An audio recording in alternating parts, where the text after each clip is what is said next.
If you're just joining us, our talkback line is open. You can help direct where our conversation goes. While we'll probably focus mainly on a lot of the social issues that are challenging New South Wales voters, we'll also touch on some economic issues. And if you have an issue you'd like to raise with our guests, our talkback line is open right now on 1800 316 316. Two new guests moving into our panel. Rob Norman, who is the Australian Christian Lobby State Director for New South Wales. Rob, let me make a special welcome along to you. Thanks, Neil. It's great to be with you as always. Thanks for inviting me on. And a name that is so well known to long-time listeners because of his involvement in so many of the challenging things that we've faced over this past decade or two, Lyle Shelton, who's standing as an independent candidate for the New South Wales Legislative Council. He's backed by Family First, and we'll get the detail on how that all looks. But Lyle Shelton, a special welcome along to you. Thanks very much, Neil. Great to be with you and great to be with Rob as well. And I might just say to you, Rob Norman, we've been talking about some of the checklists, some of the research that's gone into the way that parties and candidates are standing on policy issues for the New South Wales state election. I've given a plug or two to the NSWvotes.org.au website, which is run by the Australian Christian Lobby. You've got a team that's been working behind the scenes feverishly getting detail about parties and policies up onto your website so that it's a resource for listeners to help them vote. Give us some insight here into what's been going on with the preparation of that research. That's right, Neil. We have a great media team that constantly work on this website. So it's a dynamic website, has been for a few weeks, of course. And so you can find information on both the Legislative Assembly and Legislative Council on the way MPs have voted over the past term of Parliament, particularly on pro-life issues. So the two big areas of abortion and euthanasia, of course, came up in the last term of Parliament. We've got all the voting records there. We also have voting intentions of candidates for this election. Now, of course, not everybody replied to that, so we don't have everybody's, but the ones that are there are informative. And then there's some general party policies and video interviews, including one with Lyle and another one with the Honourable Mark Latham.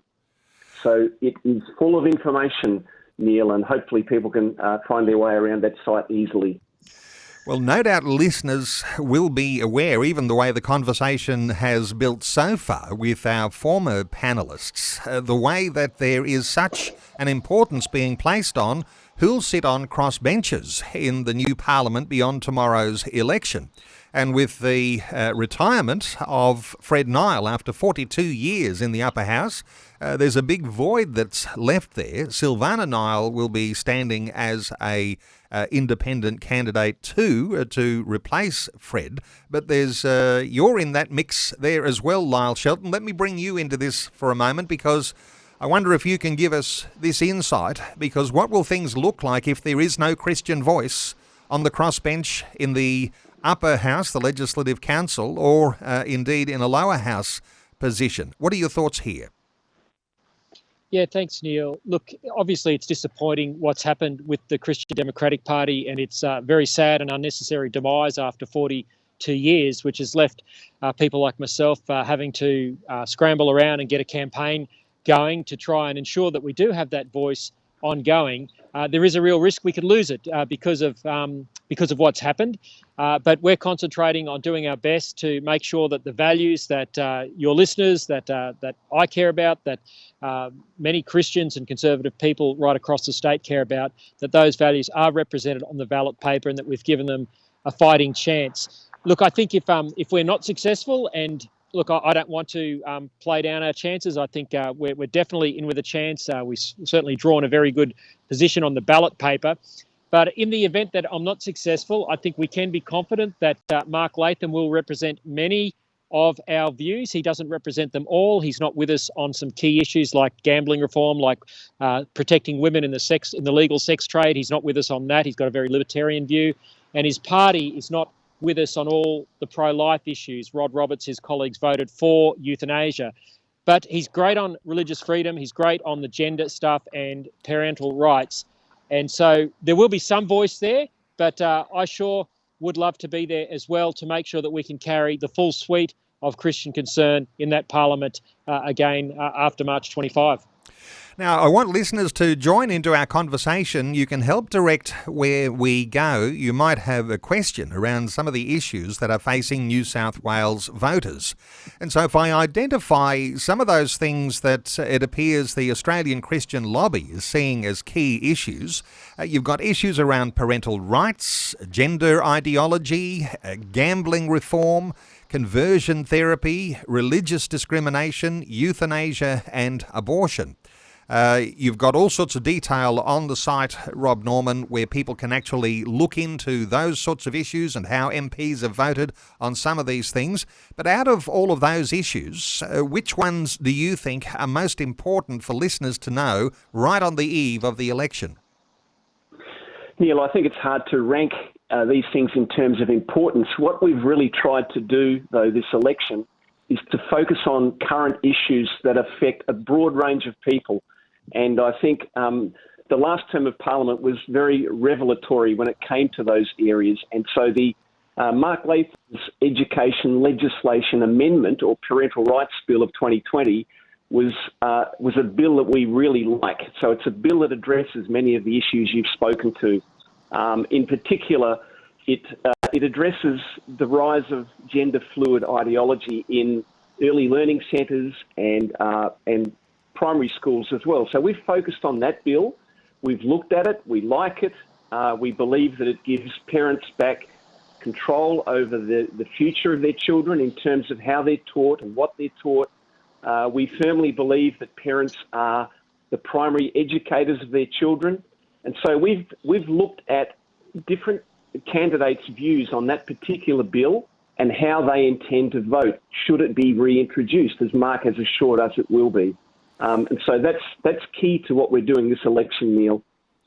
And as strange as it may seem for some listeners, these issues are so important, and especially around parental rights, this gender fluidity. And there's some breaking news that's happened just overnight. I'm not sure whether you are across it, but when it comes to these gender issues, the World Athletics has voted to ban transgender women from elite female competitions if they've undergone male puberty in a decision the governing body says has been taken to protect the future of the female category. So when we've been talking about these sorts of things on a moral, ethical issue, gender fluidity, you've had these major incursions into women's sport that have taken women off the platforms of winning and being on the podium in their own sports competitions displaced by biological males. That's just one element, but in some sense, when the World Athletics Organisation makes that sort of deliberation overnight, it brings it into the centre of the conversation, doesn't it, for the election? Your thoughts here when we talk about these sorts of things, Lyle Shelton, because the world is interested in these issues. It's not just a Christian issue. No, that's exactly right, Neil. And look, I was at ACL at a time when gender fluidity was not on anyone's radar at all. In about 2015, it came to our attention, and of course has just snowballed since then. But people are starting to wake up to it. It is an overreach of the LGBTIQA plus political activists. It's something we warned would happen during the 2017 same-sex marriage campaign. And only many, many years of hard fighting later has it been possible for the World Athletics Commission and I believe swimming as well have taken a similar position recently, but it's hotly contested by the LGBTIQA plus activists. We've seen what they've been doing to Moira Deeming, the upper house Liberal MP in Victoria over the last week or so, where even her own Liberal Party is threatening to expel her. So getting common sense is not easy, but it's starting to happen, and this athletics decision is a move forward. If only the Liberal Party could see that as well. Neil, I'm out here in Western Sydney at the moment at Baralla near Lidcombe, and I've been campaigning in Western Sydney all week. I tell you what, the people here, they know the difference between a boy and a girl, and they're very concerned about what their children are being taught at school. And it's high time that politicians took notice of what people are thinking. Great to see World Athletics, but it'd be great to see some common sense in the New South Wales Parliament as well. Lyle, is it fair enough to say that if the crossbench doesn't have a voice that is going to stand up for families, parents, doctors, counsellors, pastors, if there's not a crossbench that will stand up for the rights, there'll be jail time, legal punishment for people who don't toe the LGBT line? Is that what you could expect if there is no representation on a crossbench in tomorrow's election? That's exactly right, Neil. If the crossbench doesn't have the balance of power, if say Mark Latham and Tanya Mihalik, his running mate, perhaps myself and some others, if there's not enough of a group that can block legislation that will come from either the Liberal Party or the Labor Party, it doesn't matter who wins government of the two major parties, they are both captured by the radical LGBTIQA plus agenda. There will be jail for parents and pastors, doctors, counsellors, unless there is that strong crossbench. I just don't think that either Chris Minns or Dominic Perrottet have the will or the courage to stand up against the homosexual activist MP Alex Greenwich, who's pushing all this legislation. So the composition of the upper house crossbench will be absolutely crucial to parents' rights, freedom of religion and freedom of speech. It is news time. We're going to continue our conversation after Vision National News. Let me just mention those websites. They are there as a resource to help Christians understand the significance of what's happening for the New South Wales state election. Certainly the christianvalues.org.au website for the Australian Christian Values Checklist. You can also check nswvotes.org.au. That's the special website set up by the Australian Christian Lobby to inform Christians on just what's happening and what's at stake for the New South Wales state election. Our two guests continuing with us after Vision National News, Rob Norman, who's the Australian Christian Lobby State Director for New South Wales, and Lyle Shelton, independent candidate for the New South Wales Legislative Council, backed by Family First. Back with more after news. Wonderful to have you with us on this special Friday edition of 2020. A preview of the New South Wales state election. On 2020, we're always interested in helping to form those Christian positions on policy agendas. There are 15 parties that are registered for tomorrow's election. To win a majority government 47 seats, Labor needs to keep all of their 38 seats and pick up another 9. However, the party believes it could also achieve a minority government with 5 seats. Currently, the coalition has 46 seats, also one under the majority, but making the outcome of these electorates on election night all the more important. And this time around, as it's been pointed out, Fred Nile is resigning after 42 years as a solid Christian voice in the New South Wales upper house. He's putting forward his wife Silvana Nile to fill his place on the ballot paper. Well, our two special guests, Rob Norman, the New South Wales State Director of the Australian Christian Lobby, and Lyle Shelton, who is standing as an independent candidate for an upper house seat in the Legislative Council, backed by the Family First Party. Now, you can help direct where our conversation goes. Our talkback line is open on 1800 316 316, 1800 316 316 to join in our conversation today. Lyle Shelton, let me come to you on a particularly important issue, and that is around poker machine reform. You've had some thoughts. It is among Dominic Perrottet's keystone policies to promise to ban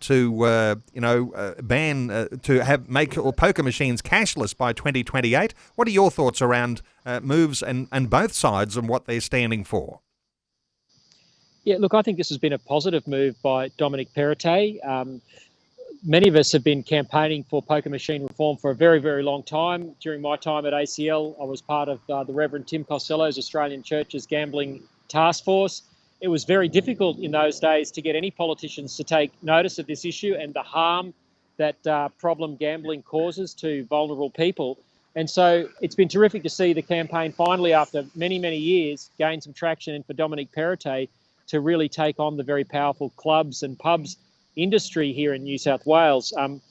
I wish that he would have taken a stronger view on some of the social issues to do with the gender fluidity that we were talking about in the last segment. But poker machines are a big problem. Something like $18 million per day is lost to poker machines in New South Wales. They cause enormous social harm, and a cashless debit card is a step in the right direction. I'd prefer to go to $1 bets and phase them out altogether. But at least we're having a discussion and there's some solid policy on the table about reducing their harm. Rob Norman, this is one of those issues, isn't it? Pokies, governments addicted to the revenue from gambling, but the sort of social disruption this causes, marriages breaking down, even the suicide rate affected.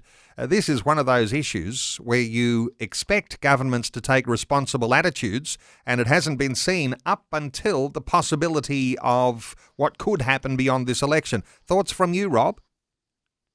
Yeah, Neil, we certainly we love this policy. We think it's a good move. It's never too late. I think the obvious devastation that takes place with poker machine addiction is well documented. It shows that people are suffering, families are suffering, children are suffering because of addiction, and so we applaud this policy. We like the fact that it sets a limit on gambling that can't be messed with for at least a week. It also allows other stakeholders within the family to flag issues with problem gamblers, and so we like it. I would just point your listeners, Neil, to our website. So we've got an interview on nswvotes.org.au with Tim Costello, who talks about some of the detail of this.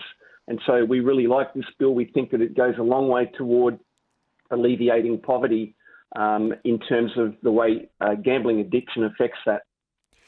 Lyle, Shelton, the challenge is always going to be there's a poker machine industry, a hotels industry that is a very strong advocate of having poker machines.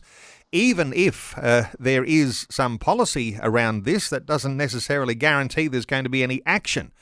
How do you make sure that there is some sort of action and attention that's continued to be brought to this issue? And perhaps even without the thought of a strong crossbench, there might not be no attention to it.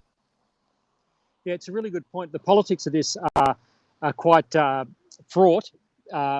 We've got Mark Latham, who is so good on so many issues, not with us on this issue. So even if we do have a really good crossbench in the upper house, unfortunately, One Nation will not be reliable votes for poker machine reform. So if Dominic Perrottet is re-elected, his government is re-elected, there's no guarantee that the cashless debit card and the good policy that flows from that will get through the parliament. So that is, a disappointment with Mark Latham's approach.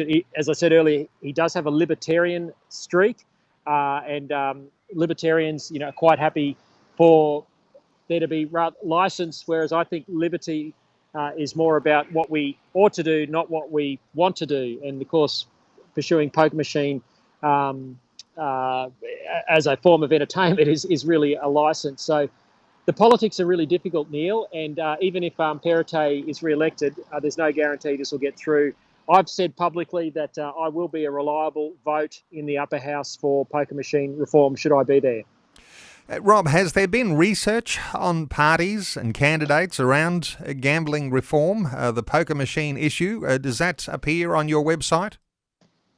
No, we haven't addressed that one directly, Neil, other than to really put up the detail of it in terms of the interview we did with Tim Costello. So Lyle is quite right. The bottom line is we need to have candidates like him who have a very positive view on the effect of gambling and where we should draw the line on that. So again, we celebrate the fact that Lyle is standing, that there are other candidates that are willing to do that. Of course, they're few and far between. So it is a difficult piece of legislation to get through, but I think the fact that it's been put up, Neil, flags this as being a problem, and it's been around for a long time, and many of these issues are long-term. They're the kinds of issues that we need to remember election after election and keep pushing the button. Let's turn some attention to economic issues in this election, and perhaps the rising debt in New South Wales, economic management. Will the Perrottet government be the best economic managers going forward after a long stint in government? Or will a Minns government make a difference to issues around rising debt? Come to you first here, Lyle Shelton. What sort of debt issues are on your radar? Neil, I've been very concerned about debt, not just in New South Wales, but across the country, federally and other state governments. In New South Wales, the debt is somewhere in the order of $160 billion. The budget deficit is somewhere north of $12 billion a year. Every New South Welsh person owes something in the order of between $13,000 and $17,000 per man, woman and child. And that is eye-watering debt. It's unsustainable. And it's debt that the next generation is going to have to pay off. And that's inherently unfair. And it bothers me that the Perrottet government and Labor have the same approach. That they just keep giving what I euphemistically call free stuff. You know, they tout vouchers and rebates and all this sort of stuff to try and entice people to vote for them. But what they're doing is giving away, well, really adding to the credit card, which has to be paid off down the road. So I think the response of both Labor and Liberal is economically irresponsible, and it's putting a burden on future generations, which is unfair. Well, certainly the image is not one of restraint when there are extra additional handouts or even rebates. There's different ways you can look at the way you actually give those sweeteners. Rob Norman, your thoughts here on what some call intergenerational theft if you don't do something about the burgeoning debt? That's right, Neil. I mean, these debt numbers, as Lyle says, are eye-watering, and they don't just span this current generation, but they get handed on to our children. And so we're obviously very concerned about that. And intergenerational theft is a very real thing. The problem we're facing is that there are shades of grey these days between what was a traditional Labor Party and then a more economically conservative Liberal Party. We're not seeing those kinds of separations nowadays. It's very difficult to pick the difference between the major parties. And so it's equally difficult to see New South Wales coming out of this debt in our lifetime. And so, of course, when we have that kind of dynamic in play, the people that suffer are our children, our grandchildren, and the generations that follow. And unless we come to a situation where somebody bites the bullet and says the debt has to be paid down, we just keep handing that debt to the next generation. So I'm very concerned about that. I'm personally a grandfather. I've got 9 grandkids, and one of the reasons I'm involved in politics is because of this very issue. And I think it's an issue we should all be concerned about, Neil. No separation ideologically between these major parties, and that actually comes around the debt too. It's very difficult, isn't it, if you're the leader, to actually address debt, because then you stop handing out the trinkets, you stop handing out the sweeteners, and you risk people not voting for you. Lyle Shelton, this is actually a disease that faces not only those who are in the New South Wales Parliament, but really there's parliaments all around Australia that are facing these issues around debt. Yeah, that's exactly right, Neil. I mean, as I said earlier, the debt in all the states, Victoria's off the chart, so is Queensland, so is the federal government. But, we hear a lot about inflation and cost of living. And what people don't realise is that government debt is one of the key drivers of inflation and the cost of living hikes. It's all well and good for the Reserve Bank to be hiking interest rates, which affects those of us who have mortgages. We're feeling the pain. They're using a big stick to try and stop us spending money by upping our interest rates. That's supposed to curb inflation. But one of the big drivers of inflation is government spending, and we don't hear enough about that. The poor mortgage holder is made to pay a disproportionate or bear a disproportionate burden of the economic policy to bring down inflation, whereas I don't see the restraint and the pain being borne by governments. They just keep spending as if there's no tomorrow. And what people don't realise is that's driving our inflation and cost of living pressures, probably more so than housing spending. Let's talk rising cost of living here because mortgages are going up as interest rates continue to rise. The Reserve Bank's trying to put the brakes on an overheating economy here. It's contributing into homelessness. The mental health challenges are being talked about on a lot of different levels. Rob Norman, if you don't take this rising debt into your control, you've got a continuing rising cost of living. Those sorts of issues flow into the poor health mentally and physically of everyone, don't they? This is the biggest challenge potentially for a lot of people when they're thinking about casting their vote. Absolutely. Our high level, Neil, has changed the way we do life. And so essentially nowadays it is, as your listeners will all know, it is virtually impossible to have a family, 2.3 children or whatever the number is now, without both mum and dad working and working hard, doing extra jobs, extra hours, just in order to cover the household debt. And again, this has a flow-on effect into families. And so what it means is that parents then begin outsourcing their parenting to others. They start trusting in school systems and other systems to feed into the social life of their children. And it really increases all those areas you've mentioned. So it puts pressure on, areas like suicide and depression. And we can see that because those services that are catering to people in trouble, like Beyond Blue, are being overwhelmed, Neil. There's challenges there because all of those wonderful resources that we have to call on in a crisis are feeling that burden extra.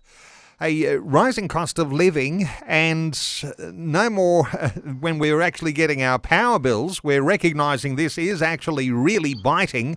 Let's talk for a few moments about perhaps some of the challenges around energy crises and how they might be affecting New South Wales.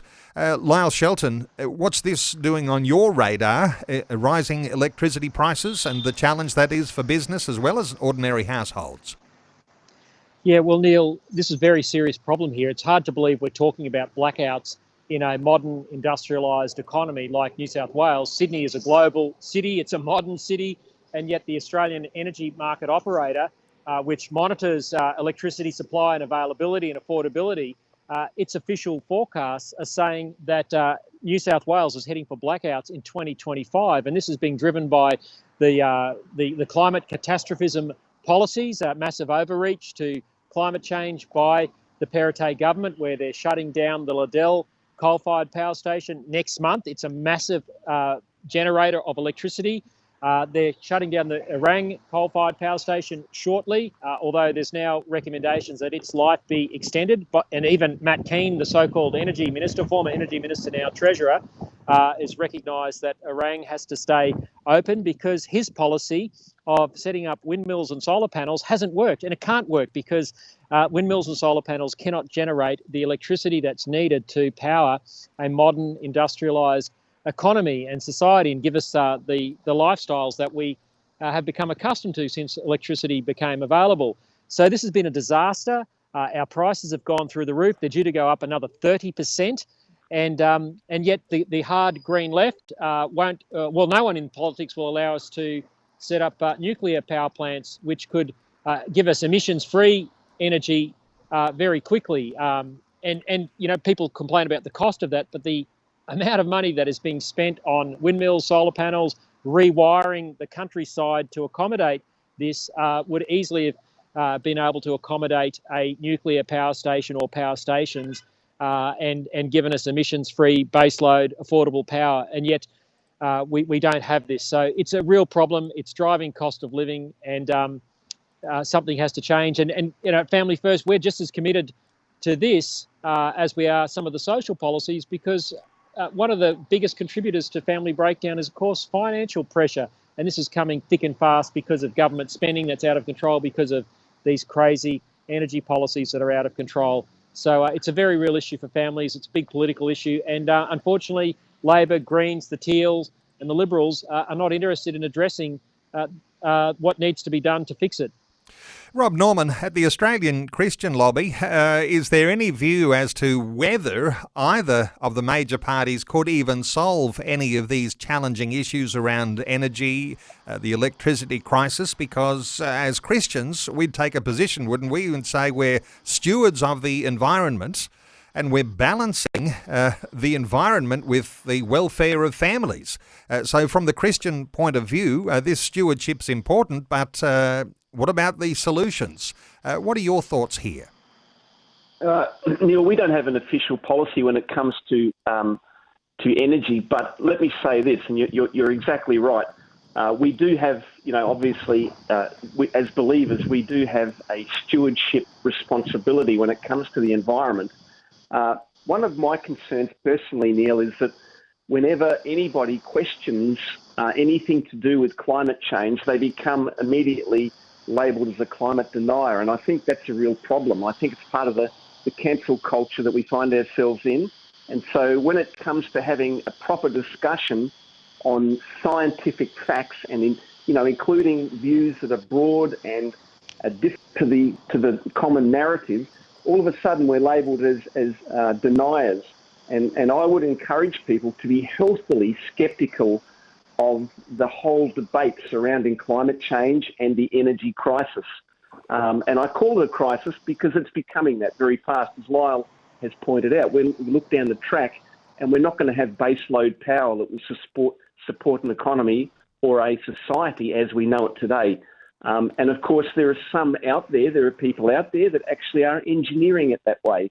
And so this is probably one of those big issues that's sitting in the background, just ticking away like a time bomb.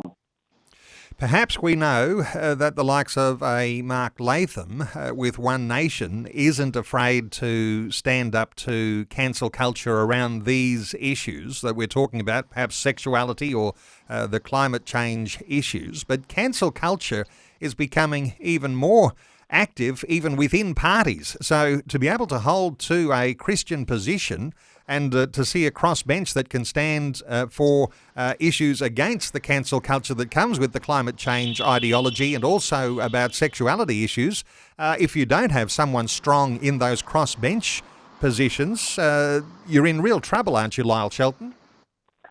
We're in real trouble, Neil. And look, I constantly have people in the Liberal Party and even the Labor Party saying to me quietly on the side, thank goodness you're saying these things.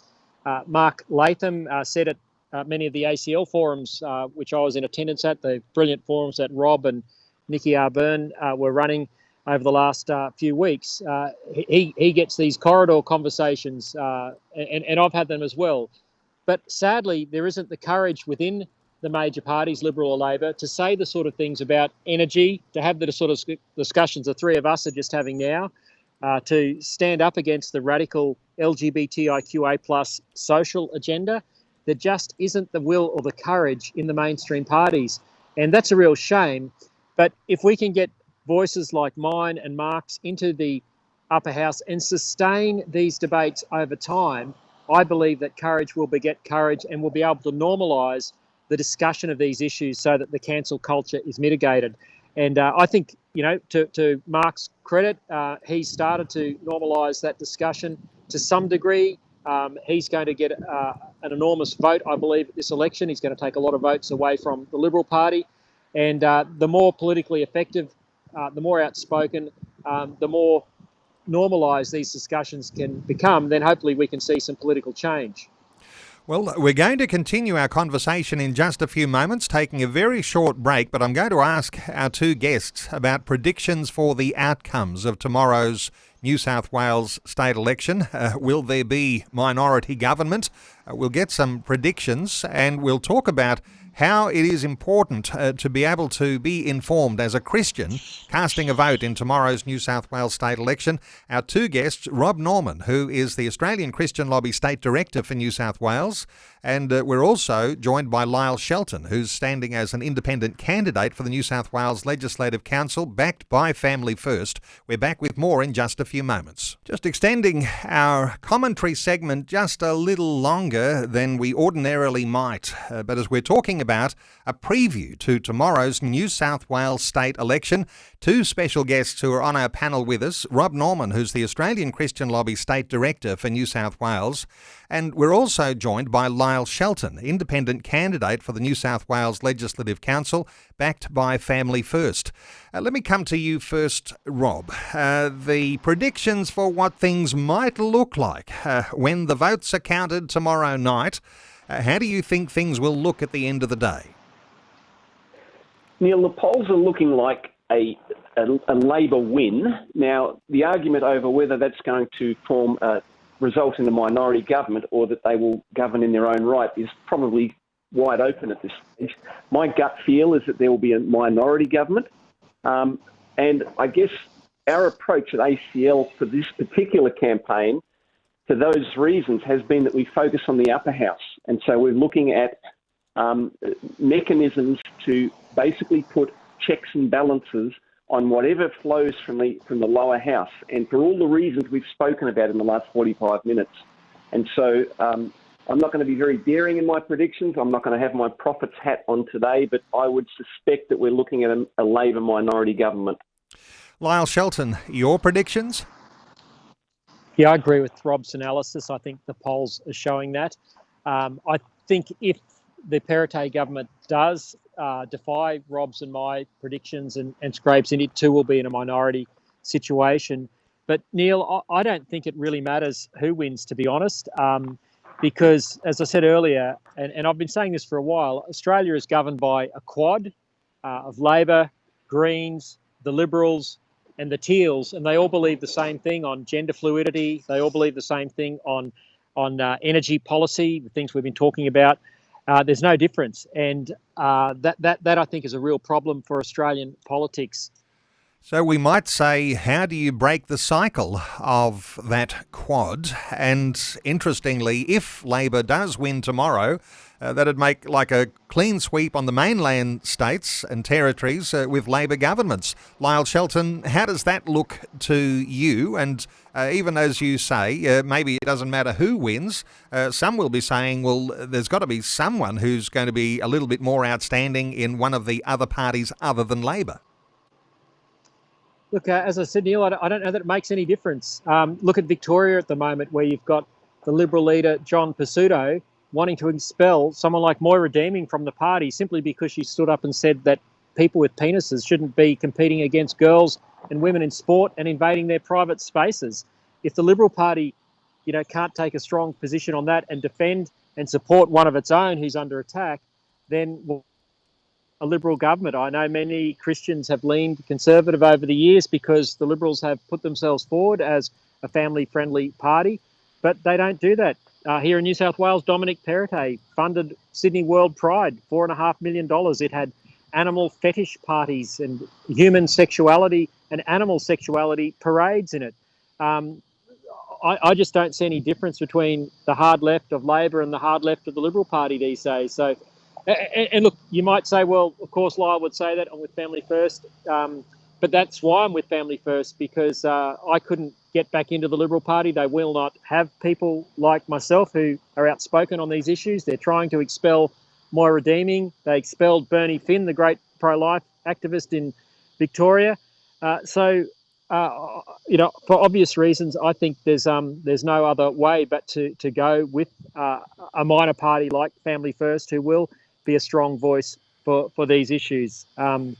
Look, all power to those within the Liberal Party who believe what we believe, but they need to become a lot more public very quickly, because these debates have to be sustained in public, not quietly behind the scenes. The push for Christian voters to say, consider a minor party. Now, you've got resources on your website, Rob Norman, the Australian Christian Lobby, nswvotes.org.au. There's resources there. You can lead a horse to water, but you can't make it drink. You can create a resource here that will help to inform Christian voters just as to who they are voting for, but you can't force a Christian voter to vote the way that you think they should, but you can only put that resource out. Do you think your resource is really informative for Christian voters if they go to your website? Neil, I think it's probably one of our better resources of recent times. But you're dead right. And I mean, ACL will never instruct people in who to vote for. That's not what we do. What we do is raise issues, and we've done some of that this morning, I think. But I want to pick up on what Lyle said. He's absolutely right. There is little distinction between the major parties. And I think what you've identified, Neil, is that now we're looking at red right across Australia. It's difficult to see what used to happen happening again. And in as much as there would be often a cycle where it would go all red and then the next cycle would be all blue.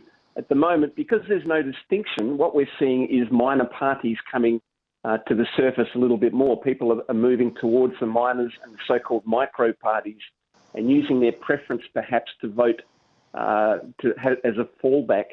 So we are in interesting days, Neil. I think it's very difficult to predict what is ahead in terms of, the next time we will see a Conservative government.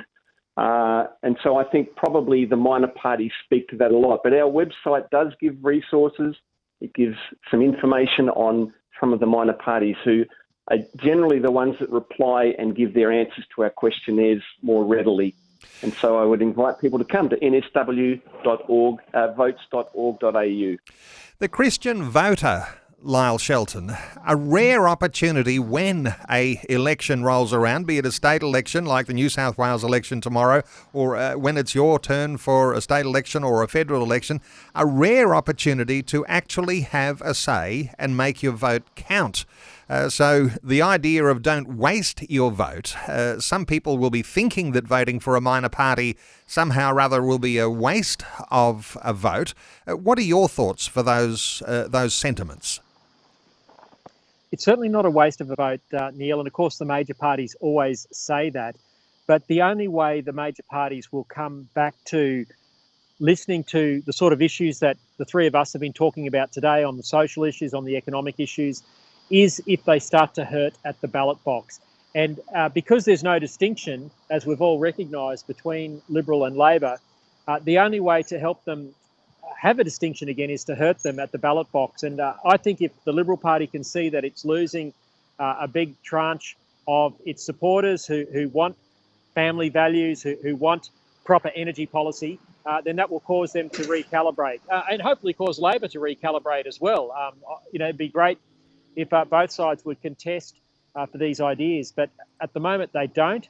And so it's not a wasted vote, because no matter who wins, you're going to get the same gender fluid ideology. You're going to get terrible energy policy and inflation. The only way is to send a message to them by voting for minor parties who have the courage to stand up for these issues.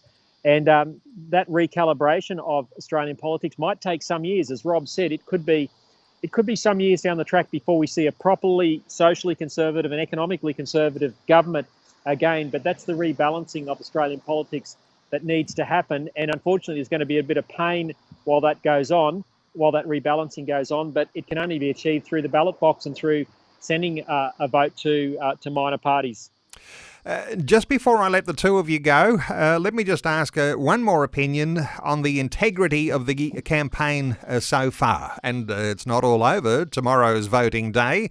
Who knows what will break this afternoon. But Rob Norman, as you've observed the way that parties have behaved themselves, has this been a relatively clean campaign in your opinion? Or has there been some things here that maybe you ought to be a little concerned about? I'm going to focus on the positive, I think, Neil. It has been nice to see two party leaders who have obvious friendships. So Perrottet and Minns obviously have treated each other with respect. I enjoyed watching the Sky News forum with the two of them. They even dressed the same, which was probably ironical, but I think that's been a highlight of this campaign, despite some of the big issues that we've talked about. So I don't think there's been anything particularly nasty from my perspective, Neil. I'm sure Lyle will have a perspective on that as well. And I'll get your perspective, Lyle, because I watched that debate too on Wednesday night, and the leaders were particularly courteous to one another. And yes, there is an obvious friendship, respect between the two, and that might be because they're closely aligned ideologically, as you've been saying. But what are your thoughts about the integrity of the campaign? When you've got a clean campaign and things look good, maybe you should be thinking it should have been a little bit more robust. Look, I think we should always have clean campaigns, and I agree with what you and Rob have both said. I watched that Sky News debate as well. I think the two men behaved incredibly civilly towards one another. That's a great public example, and I give them credit for that. I'd love to see a bit more, though, debate, like civil debate, but let's see some difference. And, we've talked about some of those policy ideas today, which it would have been great to see the big contest of ideas. But for civility, a big tick to both of them. In terms of the integrity of the electoral system, that's raised a bit. And of course, there was a lot of controversy over the US elections in 2020. And I think there's big question marks around the integrity of their system. Was it enough to change the result? I'll let others debate that. But I think here in Australia, we've got the Australian Electoral Commission, we've got the New South Wales Electoral Commission here, and similarly state-based commissions, unlike America, where it's run in a higgledy-piggledy style, different counties, different states, different rules in every state. It's a mess. But here, I think we've got a very integrous system. The ballot boxes are sealed. There's chain of custody. We don't have those sort of worries that we see in the US system. So I think people can rest assured that the system is clean. And thankfully, it's been a civil campaign, and may there be more like that into the future. All right, time has come to a close for us. I want to thank Rob Norman, the New South Wales State Director for the Australian Christian Lobby, and to point listeners to nswvotes.org.au. And I want to thank Lyle Shelton, who's standing in as an independent for an upper house seat backed by the Family First Party. And just noting, Lyle, that you're giving preferences to the One Nation team under Mark Latham, so that those listeners today who might be thinking of voting for you can feel as though they're not wasting a vote if they're looking to have a party that is empowered by a Christian vote.